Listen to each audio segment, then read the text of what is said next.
हिंगोली लोकसभा मतदारसंघाचे खासदार नागेश पाटील यांनी शिवसेनेत प्रवेश केल्यानंतर माहूर तालुक्यातील राजकीय वातावरण चांगलेच तापले आहे. उबाठा गटाचे जिल्हा प्रमुख ज्योतिबा खराटे यांनी खासदार नागेश पाटील यांना दिलेल्या आव्हानानंतर शिवसेनेचे तालुका संघटक विनोद सूर्यवंशी यांनी आक्रमक पवित्रा घेत खराटे यांच्यावर जोरदार टीका केली आहे. शहरातील संपर्क कार्यालयात घेतलेल्या पत्रकार परिषदेत विनोद सूर्यवंशी यांनी ज्योतिबा खराटे यांच्यावर निशाणा साधला. 2014च्या लोकसभा निवडणुकीत माजी खासदार सुभाष वानखेडे यांच्याशी केलेली गद्दारी आणि काँग्रेसच्या झोडी भरल्याचा आरोप सूर्यवंशी यांनी केला.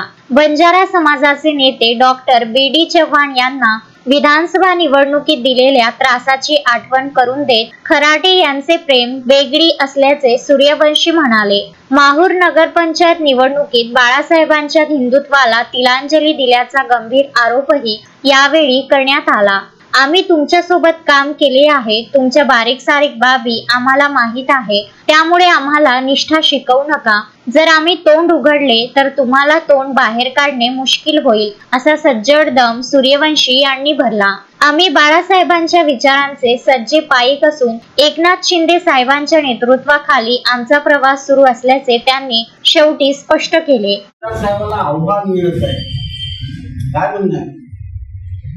आमची शिवसेना जी खरी शिवसेना आहे, कोणीही आम्हाला आव्हान देण्याचा प्रयत्न करू नये.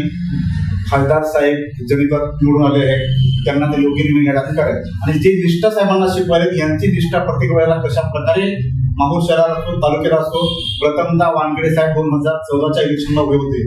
यांनी गद्दारी करत जय भवानी पंजानिशानी असा प्रचार केला सध्याच्या जिल्हा प्रमुखांनी, आणि ती निष्ठेची भाषा करत आहे. त्यांचे 4-2 चपाटे चेहरे चपाटे यांनी सुद्धा काँग्रेसचं काम त्यावेळेस केलं. त्यामुळे 2019ला बी.डी. चव्हाण साहेब बंजारा समाजाचे होते, त्यांचं बहुमत जाणवतं, त्यांना तिकीट भेटली. त्यावेळेस यांनी टीव्ही टीव्ही वाजवली. त्यांचं म्हणजे यांनी कुठपर्यंत निष्ठा जेव्हा वेळ पडली स्वतःसाठी यांनी पक्षविकासाचं काम केलं आणि शिवसेना काम केलं. बाळासाहेब जिवंत असताना यांनी गद्दारी केली आणि हे लोकांना गद्दार म्हणून सोडलेलं आहे. यांना गद्दार म्हणण्याचा अधिकार तरी आहे का, हे माझा पहिला प्रश्न. नगरपंचायतला तुमची युती आहे, त्यांची युती आहे. आज गोसावी जे नगराध्यक्ष आहेत ते त्यांच्याच बळावर नगराध्यक्ष झालेले आहे. काय सर्वस्कृत आहे की माहूर नगरपंचायतला शिवसेना धनुष्यबाणावर 3 नगरसेवक निवडून आले होते आणि त्या नगरसेवकांना विशिष्ट रक्कम देऊन एक गाडी आणली. सर्वात माहूर शहरासेना माहिती आहे, तालुकासेना माहिती आहे. यांनी जे निष्ठा लोकांना शिकवत आहे किंवा आम्ही निष्ठावंत आहोत, तुम्ही हा राष्ट्रवादीला पाठिंबा कशामुळे दिला, कोण्या कारणाने दिला, तुमची निष्ठा कुठे गेली, हिंदुत्व तुम्ही काय ऐकलं आधी त्यांनी स्पष्ट करावं. बरेच वेळेस ज्यावेळेस फक्त स्वतःच्या स्वार्थासाठी जेव्हा स्वतःची निवडणूक असते तेव्हा यांना फक्त पक्ष आठवतो.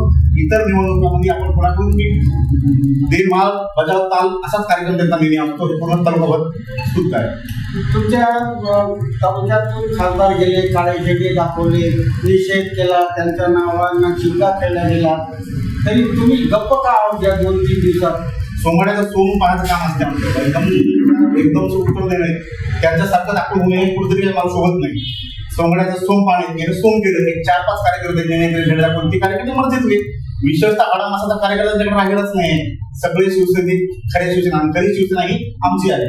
आता त्यांची खरी शिवसेना झालीच नाही, ती हिरवी सेना झालेली आहे. हे कुठेतरी मान्य करावं लागेल आहे. आणि खऱ्या शिवसेनेला तुम्ही दाबण्याचा प्रयत्न करू नये. आम्ही कोणाला दबणार नाही. खासदार साहेबांना आवाहन केलं, आम्ही ते आव्हान स्वीकारतो. तुम्ही तयार आहात तर आम्ही सुद्धा तयार आहे. कोणालाही घाबरणार नाही. शिवसेना आहे, शिवसेना खंडीर आहे. शिवसेनेचा घाण्यावा माननीय एकनाथ शिंदे खंबीर आमच्या पाठीमागे उभे आहेत. आम्ही कोणालाही घाबरणार नाही. राजू सातव वेळेस काय झालं होतं, काय म्हणणं आहे? राजू सातवचा आक्षेप नाही कळाला मला, काय म्हणायचं आहे नेमकं तुम्हाला? नेमकं त्यावेळेस आम्ही सुद्धा शिवसेनेत काम करत होतो. आम्ही वानखेडे साहेबांसोबत होतो आणि यांनी एक वेगळा गट तयार केला. आणि जे वानखेडे साहेबांचं जर 800 मतांना पराभव झाला, ती यांच्या कारणामुळे यांनी फोन करून सांगितलंय की तुम्ही वानखेडे पाडा आणि पंजाला मतदान करा राजू सातवला, कारण राजू सातव यांचा सोहरा होता. यांची सोहरेवळ आली की म्हणजे यांची वळवळी जास्त सुटते, सोहरेवळ आली की यांची वळवळी जास्त सुटते. इतर आजही माहूरच्या शहरामध्ये तुम्ही बघत असाल तर एक आमचे स्वर्गीय गिरधारी भाऊ जाधव त्यांच्याविषयी बोलणं नाही पाहिजे, स्वर्गीय झाले पण एक विषय होता, एक फक्त समाजाला माणसा पुढे करायचा. इतर समाजाचे माणसं तुमच्याकडे नाहीत का? फक्त तुम्ही समाजप्रेमी आहे म्हणून मला कळते, तुम्हाला शिवसेनेशी प्रेम कसलंही नाही, फक्त तुम्ही स्वार्थासाठी राजकारणात आहात एवढं मला. विधानसभेला डॉक्टर साहेबांसोबत काही वेगळं झालं होतं का? Doctor BD. चव्हाण साहेब त्यांच्या घरी गेले होते.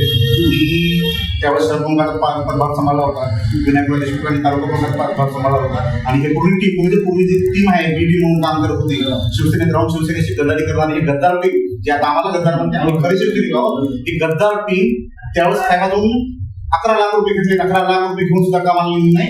2-2 लाख रुपये निधी दिले त्यांना प्रचारासाठी, ते पैसे सुद्धा यांनी घेतले, पण काम करण्याला तयार नव्हते. काही यांचे लक्ष घेऊन आले त्यावेळेस ते पिक्चर पाहण्यासाठी पुसतला गेले. हे समजत असताना आम्ही आजपर्यंत बोलू नाही, पण तुम्ही अशा प्रकारे जर तुम्हाला दाखवण्याचा प्रयत्न कराल तर आम्ही जशात तसे उत्तर तुम्हाला द्यायला तयार आहोत. राजा बी.डी. चव्हाण साहेब बंजारा समाज, ज्या बंजारा समाजाचा तुम्हाला टोल काय ज्या आमदारांमध्ये तुम्ही निघले त्या आमदाराला पाडण्यासाठी तुम्ही 2019ला इथं केरामसोबत निघले. मला काय म्हणायचं आहे, हे सर्व होत असताना आता नागेश पाटलाला आम्ही गुन्हा करण्यास मदत केली, त्याच्यासाठी मतदारासाठी फिरलो, घर फिरलो असं ते म्हणतात. तिथे बोलायचं नाही का? तिथे आम्ही स्वतः मला करतो ते म्हणत जरी असतील तर बाबूराव कदमजी हे ज्योतिबाजींचे किती मोठे घनिष्ठ मित्र आहेत हे सगळ्यांनी माहिती. त्याने काय केलं, आला बाबूराव आणि इकडे सुद्धा गद्दारीच केली. हो तिथं गद्दारीच केली, फक्त लोकांना काही दिसली नाही. मला बरोबर फोन कॉल तिथे कार्यक्रम तो मी जात होता, कारण बाबूरावचे यांचे संबंध नागेश पाटील अष्टीकरांपेक्षा कितीतरी घनिष्ठ आणि जवळचे आहे, हे मला वेगळं सांगितलं गेलं. तुम्हाला वाटतं का गद्दारी केली म्हणून? 100% काही पुरावे त्यांच्याकडे बी नाही. मला 50 कोटी आमच्या साहेबांनी घेतले, पुरावे त्यांच्याकडे बी नाही. पुराची कडी त्यांच्याकडे आहे. एखादा पुरावा मला द्यावा, आमच्या साहेबांनी 50 कोटी घेतले. खासदार साहेबाबाबत त्यांचे जे काही लोक त्यांचे कार्यकर्ते अपशब्द वापरत आहेत, आपल्याला काय वाटतं? आता सोमाड्याला सोंग केलं सुधारणार नाही. सोमाड्याला सोंग केलं तर लोक पाहणार, गावडे डमरू वगैरे 4 लोक जमते, अशी जिंकत झालेली डमरू वगैरेचा प्रयत्न चालू आहे, गावड्याचा खेळ करण्याचा प्रयत्न चालू आहे. पण जनता ही सुज्ञ आहे, पण जनतेला माहिती आहे की काय करा आणि काय खोटं आहे, यासाठी जनता त्यांना संदेश शोधून नक्कीच दाखवणार. जे मैदानात येऊन लढणारे नेते आहेत, खासदार साहेबांना सहज सांगू शकतील आपल्या तालुक्यात. आम्ही त्याचं आव्हान स्वीकारतो. तुमच्या दम असेल तर तुम्ही ते आव्हानाला तयार राहा, आम्ही सुद्धा तयार राहू. बघू कोणाची किती दम आहे. सुरक्षा राखील साहेबांसोबत सुरक्षित राहा. आम्ही शिवसेनेत पण सुरक्षित आहे ना. शिवसेनेच्या तुम्ही आता आमची झालेली सभा बघितली असेल, एक 10,000च्या वर पब्लिक किती होती. आपल्या आयुष्यामध्ये आपल्याला कधी सभा घेता आलेली नाही. आपण आजपर्यंत बरेच 25 वर्षापासून राजकारणात आहात. आपण एक तरी अशी सभा एकट्या माणसाला म्हणून अशी सभा घेतली का? विशाल दादावरचं करावं तेवढं होतं तुम्ही की त्यांनी शिवसेनेसाठी काम केलं. तळागाळातला शिवसेनेत पुन्हा प्रवेश केला. 51 शाखेची ओपनिंग आम्ही केली त्या दिवशी. 51 शाखेचे आमचे कार्यकर्ते हे सगळे आम्ही तयार आहोत. तुम्ही कुठे यायचं काय यायचं मला सांगा, आम्ही तयार आहोत. मला एक सांगा की आता विशाल रॅली होणार, विशाल सभा होणार, हे आपल्याच तालुक्याला लागून होणार, आपल्याच मतदारसंघात होणार, असं याच्या मागं काही जे आंदोलन झालं तर ही भावना त्यांच्या मनात दबलेली असेल का की बाबा या विचार सभेने आपला परिणाम होणार, आपली नाचक्की होणार? नक्कीच त्यांची नाचक्की झालेली आहे. त्यांना ते कळालं. ते आपली नाचक्की कुठेतरी थांबवायसाठी यांनी जे प्रयत्न केला ते प्रयत्न शिवसैनिकांनी घडून पाडला. खूप सारे शिवसैनिक आपल्या तालुक्यातून शहरातून आम्ही 500 ते 600 माणसं शहरातून गेलो होतो सभेसाठी. आणि कुठेतरी यांना लाजवानी बाब वाटली की माझ्या म्हणजे कुणीच नाही आहे. आज आपणही पाहता, आपण पत्रकार आहात, आपल्याला सगळ्या गोष्टी कळतात, आपण सर्व माध्यमात पाहता. आज जी दशा त्यांच्यावर आहे, दशा त्यांची एवढी दशा आहे की आम्हाला सुद्धा फील होऊन जाते कधी यांची दशा कशी काय झाली. पण नेहमी कार्यकर्ता व्यक्ती नाही, पक्ष आम्ही सुद्धा सोबत काम केलेलं आहे. आम्हाला माहिती आहे की कुठे शाळा होती, काय केली. आणखी बरं बोलण्यासाठी काय आहे, पण इथे सुद्धा बोलणार नाही. जेव्हा वेळ येईल तेव्हाच आम्ही बोलू.